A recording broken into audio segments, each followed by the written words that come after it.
I had a really bad work accident. Our finishing crew was one man short. And so me being the do-it-all guy that I am, I jumped on a Georgia buggy or a concrete buggy. And while in transit, I had probably transported 20 loads at that point of concrete from the truck to where the dump site was. The piece of equipment malfunctioned and it was going in reverse rather fast, and I could not stop it. I was trying to hit the brake where my foot was, and the little lever it would not stop. So before I could do anything, I found myself pinned between the machine that was in front of me. Fortunately, it was not full of concrete. That could have been a very different story at the time. And a concrete truck that had really pierced through the back of my leg at that point. And so I was rushed to the hospital a month after. Within that month, our second son was born. So this was very much I was sitting in the wheelchair when he was born, and I was very helpless. Are you a hardworking dad, juggling family responsibilities while dreaming of building wealth through real estate? Welcome to the Invested Fathers Podcast, where we explore how to balance investing and fatherhood. I'm your host, Kenny Johnson, founder of East West Capital. Over the past 5 years, I've been buying real estate to free up my time and secure my family's future. Now I'm here to help you do the same. Join me as we navigate the real estate world together, building wealth and strengthening our families. As my grandma always said, East West, home's best. Peter, thank you for joining the Invested Fathers today. We're going to be exploring what you're up to today, your career journey. We've gone to college together. You're my friend. I enjoy seeing what you're posting on Facebook about the family and your wife and all the good stuff. And you've had a really, I don't know if I could call it a mountaintop and valley journey. I'm thinking specifically of your health and just some scares along the way. So I know our audience will be very interested to hear more about you. So welcome to the show, buddy. Thank you so much for having me, Kenny. I'm honored. I'm humbled. I know this has been something that we have talked about. Hey, I want to have you on. I want to hear more about your story. And so it's cool that's finally taking place right here together. Yeah, man. All right, Peter, to go out of the gates here, you're wearing the Liberty Containers shirt right now. I remember when I was in Somerville, 3 years ago, I think, maybe a little bit longer. Yeah, I think you were just starting. This was something that I think you had just a few containers. And I know that's not all you do. So give our audience a little bit about your business and what you're doing today. Absolutely. We did have the opportunity to go to college together in Greenville at Bob Jones University. And so I do remember those days. That was quite a long time ago. Got done there in May of 2010. And shortly after that, went into the banking realm. And I had a journey in banking that was probably unconventional. But if you remember in 2010, there was a lot of the tail end of the subprime stuff going out. And there was a lot of banks looking for employees. So I was one of those lucky few that came in on the tails of all the folks that exited the building with the subprime. So that was a huge piece of what I'm doing now in laying the foundation for knowledge of how to acquire properties, how the banks think through a lot of that. So I got my mortgage license in 2010. A lot of companies were paying for that stuff. So they had people trained how they wanted them to be trained to be up on the regulations and so forth at that time. I remember that summer, I was going to be getting married the following January in 2011 to my high school sweetheart that we met each other at church in high school. So I did go back to school. I attended the professional MBA program at the Darla Moore School of Business at the University of South Carolina. That was a 2-year program, and I was working 40 to 60 hours while I was doing that. And that I learned a lot. It was more about connections than learning necessarily, but more than that, even it was mostly simulating this crazy lifestyle that I live now and just being into how do you juggle priorities? How do you keep the balls in the air? How do you prioritize what's actually important and what's not? And so I'm grateful for that time. In early 2015, my wife and I had lived in our first house for approaching 5 years. We purchased our home that we live in now. It was a short sale. And so I leveraged a lot of the knowledge that I had in the realm of finance and so forth to be able to negotiate that deal. We got the house. It was in pretty rough shape, had fun doing the renovation on that. And we converted that house that we had first bought to our first rental property. And kind of from there, I'll be honest, I had that bug of, wow, I can do this. The renovation, I knew enough at that point to be dangerous. And I was managing a couple different tenants at that point while just finished up school there the year before. And I was like, man, this is cool. This kind of doing things outside of what I viewed my corporate journey, so to speak, to look like. The corporate journey. So in your Yes. mind at that point, college, marriage, homeowner now, what did that corporate journey look like in your mind? Climbing the corporate ladder, becoming supervisory, going to a higher position within banking. That was where my mindset was, with an MBA in finance at this point. And that was what the trail was. My mind had me there, I think, while I had gone back to school, and the journey that really God pushed me through. Because you're still working, you're working 40 hours a week, you're doing school, you have this kind of plan in your mind. But it sounds like along the way, these rental properties are coming up, you're transitioning, you're maybe starting to see, hey, maybe there's like a little plan B here. Is that right? Yeah, no, absolutely. Okay, keep going. And things were very much not performance based. That was intro to, I was getting promoted, but also seeing what the inner office politics and that corporate side of things that you never really learn about in the schoolhouse, so to speak. They don't teach that? No, they don't. Company They might touch on it briefly. Yes, indeed. It's a very real thing, man. Yes, absolutely. At that point, I said, I have a little bit extra time. That was before kids, of course. And I said, let me go ahead and see if I can find a property to flip. And so I remember even in my dorm room at college, I was always looking at real estate, and I did a lot of buying and selling of cars and things like that. But I was more driven to jumping in at that particular point and trying to find something. I remember I bought a property with the intention to flip. In hindsight, I definitely should not have sold that property. I should have kept it and rented it.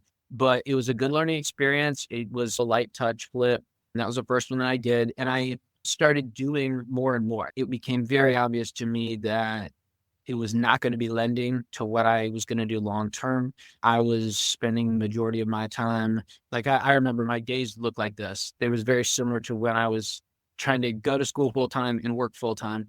I would land in the office around 4 to 4:30 in the morning. I'll work on my mortgage applications for about 3 hours. And then I would go out to the field and check in to make sure that my crews were on site and that the jobs, the houses, the house flips were moving forward, and that they had proper support that they needed and so forth. That was only so sustainable. It was very messy. There were a lot of storage units throughout town. There were a lot of unfinished projects, a lot of worked weekends, a lot of worked nights. I'm preaching to the choir, I know, with you and your audience here, but it was very obvious there that I couldn't do both. And then once the end of that year came around and I looked at the finances, I said, I know which one is definitely going to go. And it was the thing that was taking the majority of my time, or the majority of my mental energy, I guess, at that point to do that. So in 2018, I decided to leave lending altogether towards the end of that year. And also during that year, our first son was born, our oldest son, Harbor. He just turned 7 this past weekend. So that was a fun milestone. It's hard to believe that it was that long ago, because it really does not feel like it. So in 2019, the partner that I had at the time and I flipped just over 24 houses together. It was a whirlwind. It was a learning experience. It was a great year financially, but we didn't want to repeat that year from a stress and just competing priorities standpoint. And so we did, and this was smart. We sat down and said, what can we do to improve efficiencies? What can we do to get our legs underneath us a little bit more? And we decided to try to build basically a warehouse to be able to run out of and have kind of as our central operating center to send guys out from in the morning with supplies and so forth. And so we started to kind of blaze that trail. September 10th of 2020 was a terrible day. I had a really bad work accident that morning. Our warehouse was completed, and we were doing our final concrete pour. I think we had 6 to 8 trucks of mud that we were pouring that morning. And our finishing crew was 1 man short. And so me being the do-it-all guy that I am, I jumped on a Georgia buggy, or a concrete buggy. And while in transit, I had probably transported 20 loads at that point of concrete from the truck to where the dump site was. The piece of equipment malfunctioned, and it was going in reverse rather fast, and I could not stop it. I was trying to hit the brake where my foot was, and the little lever it would not stop. So before I could do anything, I found myself pinned between the machine that was in front of me. Fortunately, it was not full of concrete. That could have been a very different story at the time, and a concrete truck that had really pierced through the back of my leg at that point. And so I was rushed to the hospital. I was immediately put into an exploratory type of surgery to figure out what the extent of the damage was. And from that particular point on, I started a journey that was about a year and a half to 2 years medically. And then it was longer than that with all the workers' comp claims and insurance and everything that happened there. So from that particular point, the business partner that I had at the time was very much, things were very different between us. I remember some conversations that I had even when I was in the bed, basically at the hospital. Yeah, I could just sense that there was just the lack of closeness from that. And from that point forward, he wanted out. It was very obvious he wanted out. And so we went from that point forward, we went through this long journey that finally ended in February of 22. And so I'm going to take just a minute to talk about that journey and that couple years, because looking back on that, this is healthy to look back on. And I get so caught up some days in a lot of what I'm doing today that I don't look back. So during that time, I strongly feel reflectively that this was God that was saying, you know what? You do need to lay out. I'm not going to give you the ability to be able to go like you have been doing. And there needs to be more of a trust put on me and our relationship. And I want you to sit and examine things on what the next chapter is going to look like. October 4th, our second son was born. So this was very much I was sitting in the wheelchair when he was born, and I was very helpless. There was a wife that was very patient with me and all of my craziness, and family stepped up like never before. Certain friends stepped up, but that certain chapter really revealed to me like, hey, here are your friends. Here are the people who are going to be there for you when you're not doing everything for them. And it was really, I didn't have a choice, but just to sit back and be like, wow, thank you. I don't deserve any of this. I'm not sure why this happened, but that it was what it was. And a lot of surgeries. I had 6 different leg surgeries that happened during that time. A lot of recovery, a lot of gearing up for surgeries and hearing different doctors' opinions and PT and just the stuff that just takes way longer than you think that it will to get through. Sure. So during that time, obviously the question was, so what are you going to do? I was alive, right? I wasn't sure what the state of my mobility would be long term, although the doctor said that it was something that I would be able to get through. And once it became obvious that I was going to be able to walk and be normal again, so to speak, then I started thinking like, hey, do I want to get back in this crazy real estate construction type of game? And what was forefront, top of mind was, when you get back into this, be more efficient at what you're doing. Try to create an ecosystem where more of the process is owned, managed under what I'm able to control, and also have the ability to offer something to the folks that I really love being around and fostering relationships with when I was in the mortgage lending world.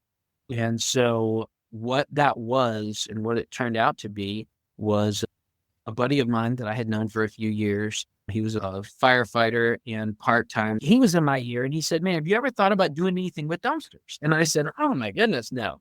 But I had remembered that dumpsters were always a pain point in my process when I was flipping a house. A couple examples. Driveways were cracked, and it was more capital that I had. It was more fight that I had to go, and can you pay for this, and insurance claims if we had to go that route. And then I just remember the lack of customer service. It was always an 800 number. It was always oh no, check our website here. And then the drivers would show up and have no clue what was going on. And I was just like, I had that ringing in the back of my mind, but there is a need here. There is a lack of a quality service here that is demanded by folks in our industry that are high-speed folks. They're big deadline people. They need something to turn when they need it to turn. They don't have time to wait on an 800 number or something. And I had those relationships with folks, a lot of them. Anyway, that was in the back of my mind. So I spent I don't know, maybe about 2 months. And I was like, let me just passively research this thing. I'm an all-in guy. So I did a lot of research. We came up with this idea that we would start this thing small. And I justified it where I said, hey, this is an asset heavy business. I'll be able to have the write-off here and I can utilize this equipment in my business, even if I can't sell a container, dumpster room. We each started with a trailer and 8 containers that we pulled behind a 3/4 ton truck. And I said earlier that February of 22 is when everything ended with my business partner and I at the time. Container company grew wildly on the Liberty container side, and we continued to buy containers. I was able to find some used containers and was running all of that myself up until that point. I was running the containers to the landfill, learning that business, getting to know my customers really well, and then also obviously continuing these renovation projects on these properties and then others that I was able to purchase and work on. The law that changed, I think it was 2 years ago, helped me here in South Carolina with wholesaling. Do you remember that one? Okay, so there was a law. Wholesaling has been up and down from what I hear from current wholesalers in regards to, is it legal? Is it not legal? Right. What attorney should you use to make this work? So give me your scoop on what happened. Yeah. So there was a law that came out, I think it was a year and a half, 2 years ago, basically that said, you can't do it. Of course, there's a lot of misinformation, as you said. And so I had a lot of friends that I had purchased homes from, that I had helped them with containers, because a lot of wholesalers were buying these things and, oh man, if I can get all the junk out and then put it on the market. And so there was a need for my services there. They were networking with me and I said, hey, I think I can get these things closed. Or some of them had them in their pipeline with a lot of hair, and they would send them to me and just be like, I want to keep these people happy. I just need to pass them on to someone that I know will treat them well. So I actually got a lot of leads during that particular time that I was able to close in one fashion or another. So that was cool. I had a friend that approached me early part of last year, and he said, hey, I bought this franchise, Junk King. Junk King is a full service junk removal franchise. They also do dumpster rentals. And he said, it just isn't a good fit for what I'm doing. He's a very high speed real estate guy here in our market. I respect him like crazy. And he just came to that point, as sometimes we do as business owners, and we just say, hey, this doesn't integrate well. I just need it to, I don't want to manage it anymore. We kind of went back and forth for about 3-4 months. And the thing that I understood was, I know dumpsters, I can sell dumpsters, but I don't have the bandwidth to take on any more. So that was like that. I knew that there was something there, but I knew that I could not take on the full service junk removal and manage in that aspect. A friend of mine who owns a parking lot business here in town was a good fit for that. He already manages a lot of crews, and there was a great cross referral, cross lead opportunity to be able to acquire the Junk King franchise here in Columbia. We closed on that September of last year, and we've been going on there for, I guess, 5-6 months now. And it is growing month over month tremendously. There's been some, like I said, great opportunities we focus on larger containers on my Liberty container side. And then there's a smaller, more homeowner friendly type of aspect to the Junk King component, where folks can go online. They have the technology that they can leverage to book everything same day or next day. And so instead of referring a lot of that business out, which I was getting investors saying, I need containers. And then it was like, and I also need someone to fill those containers too. So we're able to do the full service junk removal quoting. And then we also have dumpster solutions for those folks that do have crews and have things built out at that particular point. Okay, so that's what I'm up to. Yeah. That's awesome, man.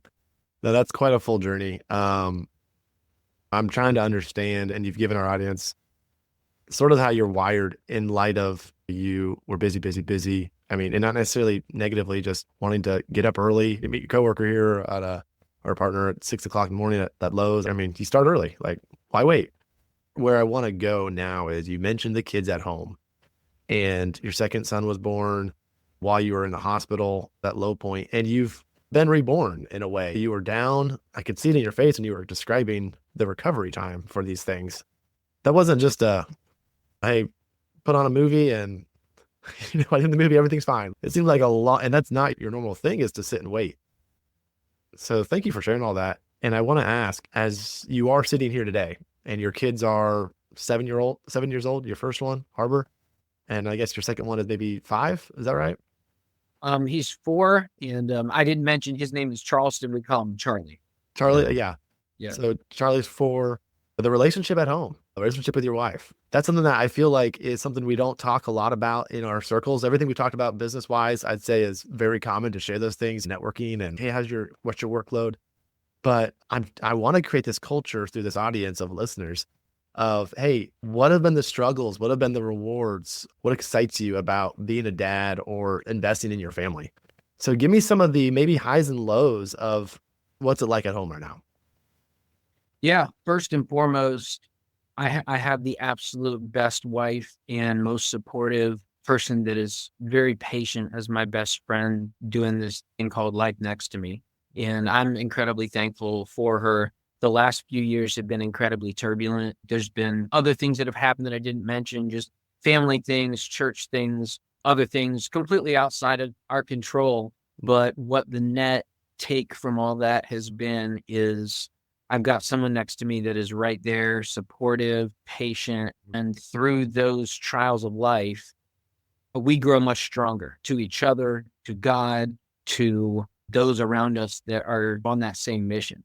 And so that first and foremost is everything. I think I heard Dave Ramsey the other day say, you protect your marriage, your relationship with kids, work is third, and above all of that is God. And so that resonates with me right there, where in the house, I'm the type of guy that I do like to keep folks happy. I got a lot of folks. I've got 2 personal assistants, 15 employees, 4 businesses, a couple dozen tenants. And so that's a lot of demands placed on my time when I'm in home and I'm trying to be present with my kids, with my wife. And so I'm not going to lie to you or the audience here. I struggle with that. That is very tough, finding those priorities. No, there's not a way to find balance in this season, but it's so rewarding coming home, kids hugging you, daddy, you're home, wanting you to put a puzzle together with them, build a Lego set, whatever. So just those times are that much more special, and they're so much more rewarding now, I perceive, than they would have been had I not gone through what I went through a few years ago. Yeah, I see this, the people I bring on the show, there's always a sense of tug of war a little bit on, I mean, I think the word balance, work-life balance, I kind of roll my eyes even when I say it. And I say that on the show a lot, but I'm a believer of that. That's a myth. You are who you are.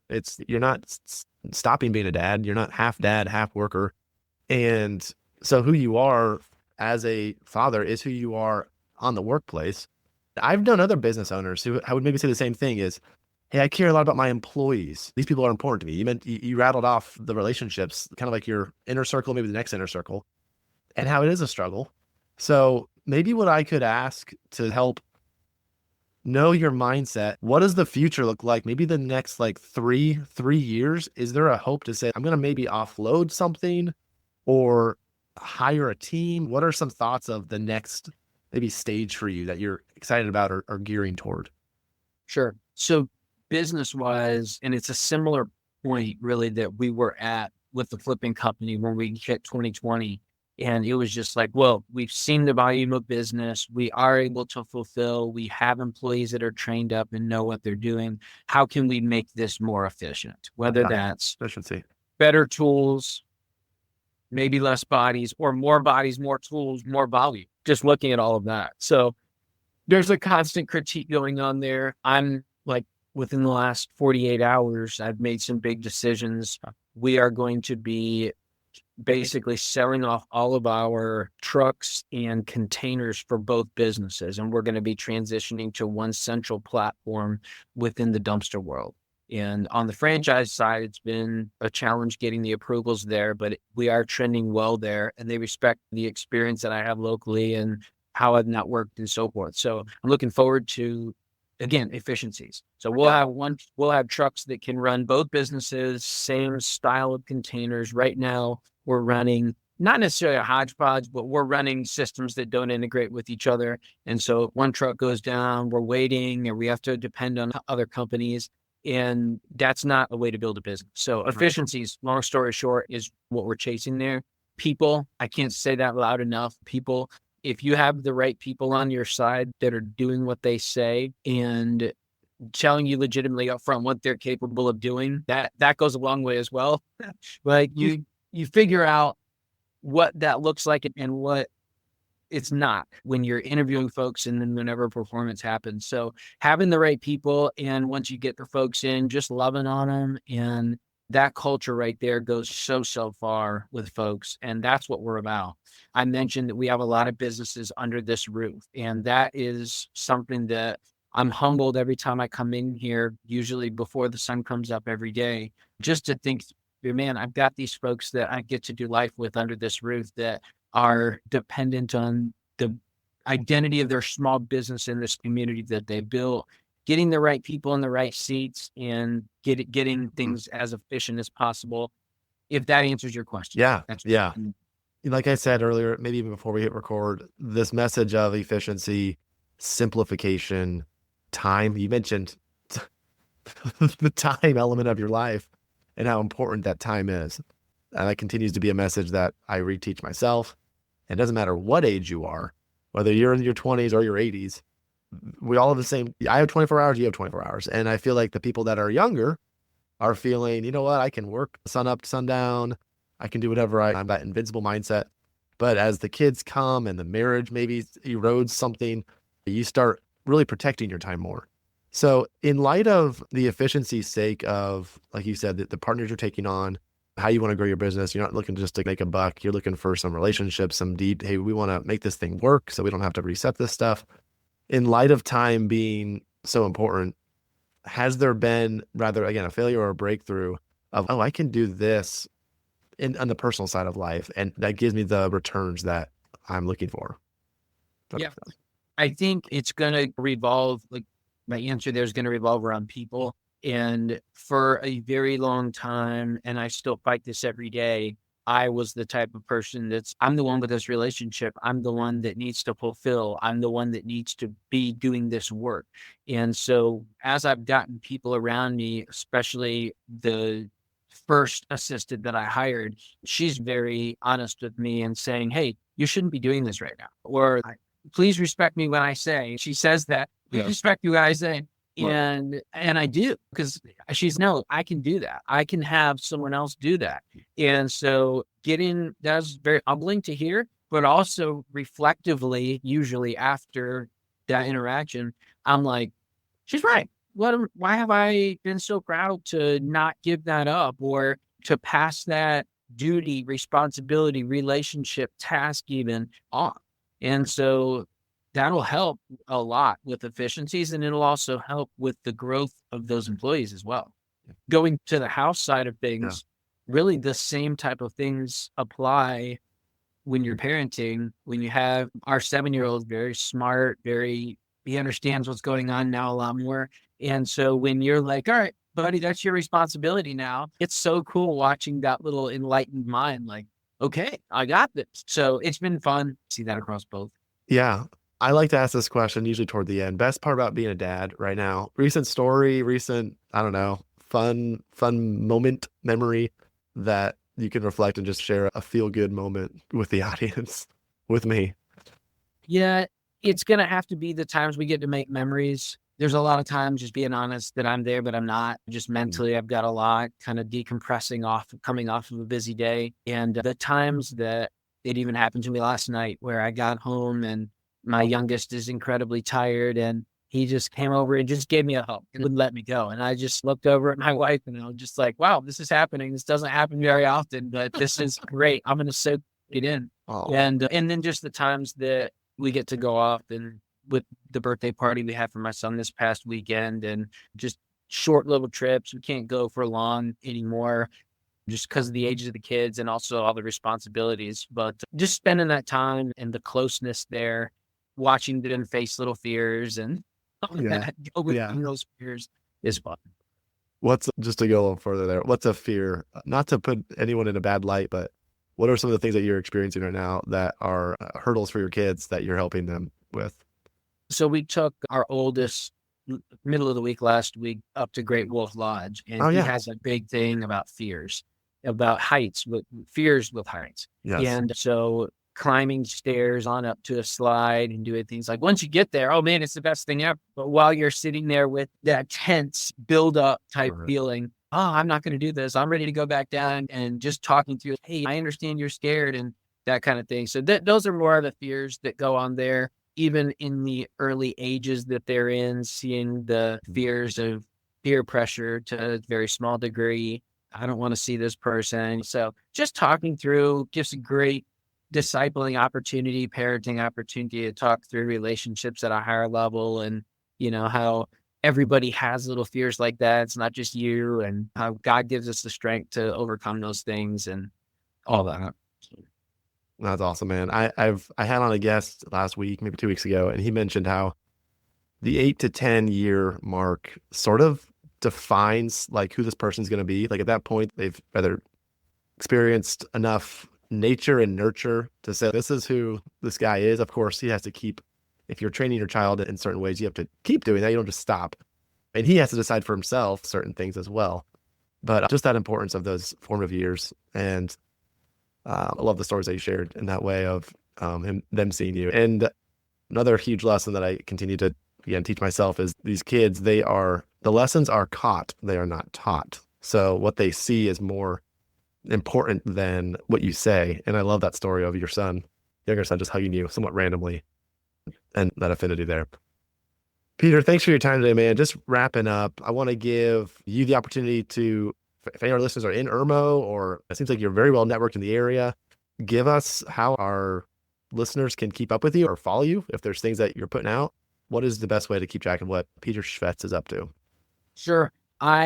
My wife does a lot of marketing and social media type stuff professionally with her family restaurant here in Columbia called Maurice's Piggy Park. So if you're coming through Columbia, support the family restaurant. But that being said, she's much more up to tune than I am on the socials. So Facebook is really the best way to get me. On that Facebook page, she has created a link tree for me where you can connect with any of my business handles or links, websites, etc. So that would be a great way to connect with me. I do post a lot on there, as you mentioned earlier. I would say if anybody is just wanting to brainstorm, reach out, introduce themselves, I would love to have a conversation. I'm a very approachable guy. What I've learned is any time spent brainstorming with someone over their business or just talking through where I bump my head at, I usually walk away learning something. So it's never a waste of time. I would love to start a conversation. And of course, if you're doing any business around the South Carolina area specifically, look up our container company, Liberty Containers. We have an operator in Aiken, obviously Low Country, Charleston area, like we talked about. I'm in Columbia and my team here. And then we are interviewing one candidate for the upstate area for Greenville right now. So we're excited about that potential expansion for the business there. Junk King is a franchise, but we are all local owners to our own markets. So if we can help you out with any sort of junk removal type stuff, or if you have any deals that you come across from a good rental property or good wholesale, whatever the new term for wholesale is now, let me know. And I have a lot of deals that come across my desk. I'll be honest with you, I've not purchased a lot of those deals, but I have pushed them along to folks that I know are looking in specific pockets of our markets. And so that could be beneficial for all involved. And that's what I'm about for sure. Peter, thanks so much, man. Appreciate all you gave to the audience today. And to my dads out there, invest wisely. Thank you. Thank you. Thank you for listening to this episode of the Invested Fathers podcast. If you liked this episode, we would love for you to click subscribe and leave us a 5-star review. We appreciate all of your hard work as a father and look forward to our next episode together.